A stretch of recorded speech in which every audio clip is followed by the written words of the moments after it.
With Riverdale having its take on G&G, I was wondering, with role-playing games, if you were to choose to be like a spellcaster, a paladin, a warlock, what type of character would you want to play or connect with the most? I always pick the rogue. Oh, same. Always pick the rogue. And then just the raw DPS that everyone just hates. I'm never the support character, which everyone needs. And I'm always like, no, me! The guy with the lockpick stealing the treasure before the party even gets there. Yeah, I almost always pick the roguish characters, or the rangers. I think I like the knight. The knight. Thank you. Over here. My name's Kim. I kind of had two questions. One was from my friend who does costume and wardrobing for theater shows. And she asked for Nicole, in 5 Feet Apart, how long did it take them to get your scarf just right? Oh man, what a good question. Forever. It was so specific, and you know, it's one of those things where like, oh no, it was like 2 inches up on the right side. Oh no, deeper on this side. But you know, you don't want to like when the continuity changes, it's really bad because then the audience goes, and you don't ever really want the audience to go, with the continuity because it takes them out of it for a single moment. So it's a really important job, and you know, you have to have respect for the process. I also have one little question. You don't have to know the answer to, but how do you lose a woman? Forget to cherish her. Why would I not know the answer to that? It's my creed. Hi, over here. Hi, I'm Alex, and I just wanted to say, cool, like, me and my best friend have been watching you since we like Zack and Cody, and we wanted to know what inspires you as a photographer, and for someone who's going into the industry, what should we look out for? The photographic industry?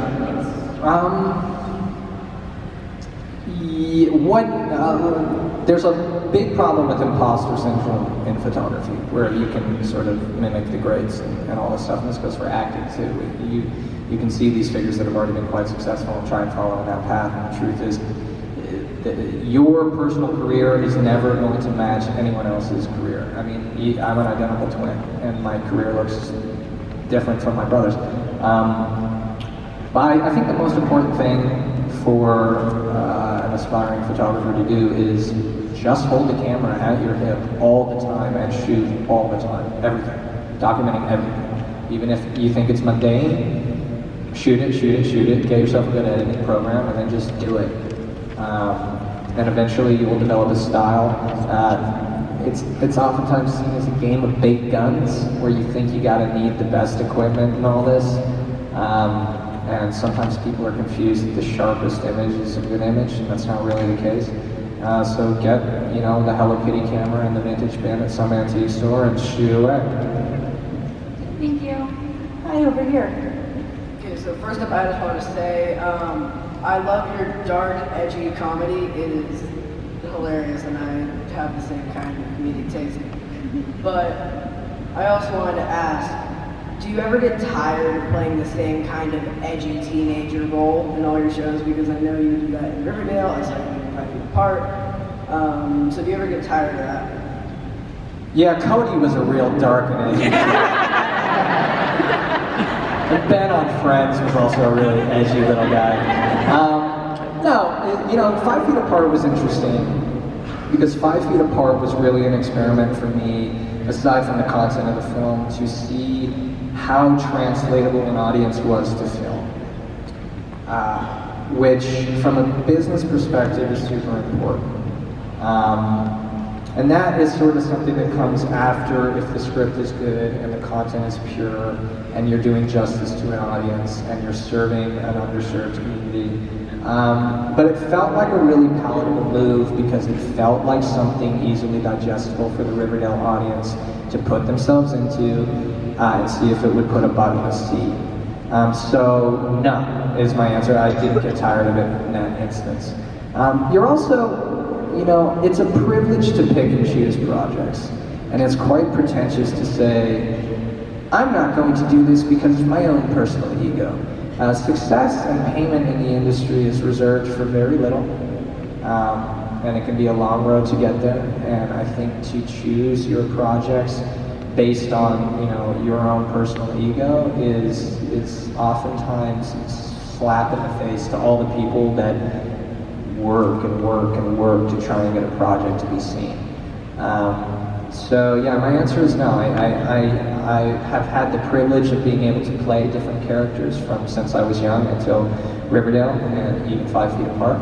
And I'll continue to do that. And when diversity arises, I will be able to do that as well. But for the time being, it's better to work. You know, it's better to be a working actor. And I did just want to ask you one small question about 5 Feet Apart. That really annoyed me at the end, where when you were transferring, or when they were arguing over who would get the lawn, couldn't she only get the lawn because of her certain height, age, and other factors that they mentioned when they said we have like a 23-year-old female? Sure. Well, we weren't arguing about who was going to get the lungs. It was whether she was going to do the surgery. So surgery, a lung transplant is an incredibly dangerous procedure. All surgeries are very dangerous because the anesthesia can go very wrong and the surgery can go very wrong. So it wasn't like we were competing for the same set of lungs, but rather whether she should do it. Which is a really heavy thing to think about, especially if you're that age. And oftentimes the body will reject the lungs. So even after you have the procedure, there's a strong possibility you will not make it based on how your body rejects the new organs. So it is a big dilemma. It's big. And the argument was really me trying to convince her to go through the surgery. Thank you very much, sir. Yep. And this is kind of the worst part of my job. We have time for 2 more, so it's going to be you, and then you've got all the pressure of doing the last one. So go ahead. Hey KJ and Cole. Hi. Good job on the series. Couple of questions. Have you actually read the comic book? And what is your, I guess, opinion about the series, like the whole, you know, the twist on it? And Yeah, I wasn't familiar with the comics actually before I started the show, but I definitely familiarized myself as soon as I started shooting and found that it was a huge kind of franchise that's been going for a long time. But yeah, I think obviously it's very different to the show, the comics. But yeah, I can see why people enjoy it. Yeah, I mean, I think you grow up in, well, really around the world, but mainly North America, and you know the characters even if you don't really read the digest. Even if you're just drunk going through the grocery store and and you see a digest, you're like, ooh. But yeah, a lot of people are familiar with the names Jughead and Archie and Betty and Veronica, and they've become these iconic classics. But it really became a question on how to translate it to a modern audience. And I think the show has done that really well. I also think because Archie comics arose out of this illusory golden age of America, 40s and 50s, that it's fun to, within this current political climate, go, maybe it wasn't like you thought it was, and it was actually a little more gross and realized. So I think I think it's great. I think it's a lot of fun. And I think the commercial success of Riverdale shows that people wanted it. thank you. All right, you get to wrap us up. Hi, my name is Cheyenne. I'm from Baltimore, Maryland. So my question for you guys is, what do you miss the most when you're away filming? I always miss home. I'm always a long way from home, so yeah, I'm constantly missing New Zealand and my family. All my family's over in New Zealand too, so. That's fair. New Zealand's like one of the greatest places on earth, so I miss it too. What do I miss? I miss Japanese curry. I haven't found a good Japanese curry place in Vancouver yet. I miss that a lot. I don't miss Dylan. No, I do. Yeah, you miss. Yeah, I miss him. No, I miss. Yeah, you miss your family. You miss your home. You miss the sun quite a bit because Vancouver is so rainy. So yeah, but we have a great time because for 10 months of the year we get to work with our friends and just power through working and staying in the same environment, and started getting in a routine, and then during the off season we just go wild. No, we stay pretty grounded. But yeah, you end up missing your friends and family. It's really probably the most common answer that you would receive.